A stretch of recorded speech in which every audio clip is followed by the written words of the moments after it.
I used Codex to make a Nintendo 3DS ROM hack of Elden Ring that you could play on an actual physical device like this one I got in Japan 2 years ago. And the craziest part about this is that I barely did any of the work. I had a slash goal running on Codex for a day and a half, and it did basically 90% of the work for me. The only thing that I did was actually play the game, give it a bit of feedback, and make it better. That's it. The craziest part about this is that you can also do this. It wasn't even that hard. So in this video, let's go over what I made, let's play the game, let's share the open source GitHub that I made for this, and then let's show how you guys can also make cute little fun mini games, nostalgic vibe games for your Nintendo 3DS or even Nintendo 64. So before we go into the actual game and showing the entire playthrough, the first like 10 minutes, I wanted to showcase how this works physically. So this is Nintendo 3DS. I bought it in Japan. When you play a game, as you may remember, you put it in the back like this. This, I believe, is Pokemon Sapphire. I don't know. It's one of the Pokemon games, right? I was playing it before. I don't remember. But that goes in the back, and here's some more nostalgia for you. You have the pen in the back, as we know. It goes right back in there. The craziest part is that this is all you need. An SD card, 32 gigabyte SD card goes right into this side of the Nintendo 3DS, if you guys remember. And all I did is put this into this, plug this into my Mac Studio, and Codex did everything else for me. So like I said before, I am not the genius engineer guy who made all this happen. There were a plethora of open source GitHub repos that we used to make this possible to begin with. If you guys want, check them out. They'll be in the description below. So number one, 3DS hacks guide. This is what we use more than anything. So if you're doing anything with hacking a 3DS or hacking a 2DS, this is what you need to feed into your Codex or AI or whatever it is that you're using. So every single thing that we use to make this happen, I'm going to leave it below in the description so that you guys, if you want, you can also use it. And the game that we made, we are also going to leave that in the description. So if you guys want to play the game on your 3DS, you can. Without further ado, let's go into what the game is, what it looks like, and I want to go through some cool stuff that we added to this that you've probably never seen anywhere else before. Okay, so the best way that I can showcase this with the best view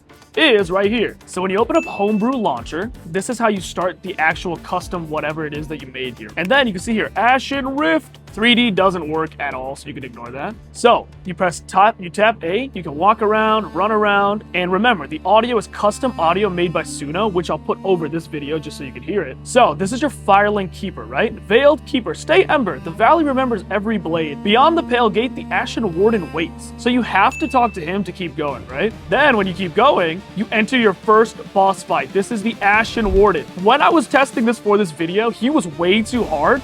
So I made his difficulty much lower so we can actually win this. Again, Suno is so good at making audio, and when you beat him, you enter the world that is the place where the guy tells you your maiden list, if you remember. And I added a horse, and listen to the audio in the background here. Everything is generated by Suno. And look, dismount, the touchscreen works. Ride, dismount, heal. You call your horse, you can ride it again. You can see there's little animals running around, having fun. I made 2 more areas in this wider region, but check this out. So this is like a Japan vibe here. We're going like in between 2 mountains or something.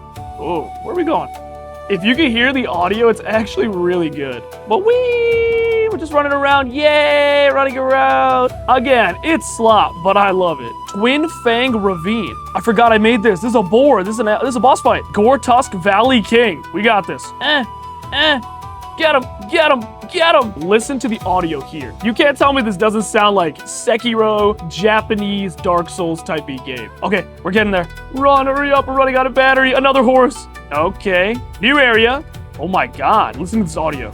So now we're climbing up a mountain. Arashi, Mountain Ogre.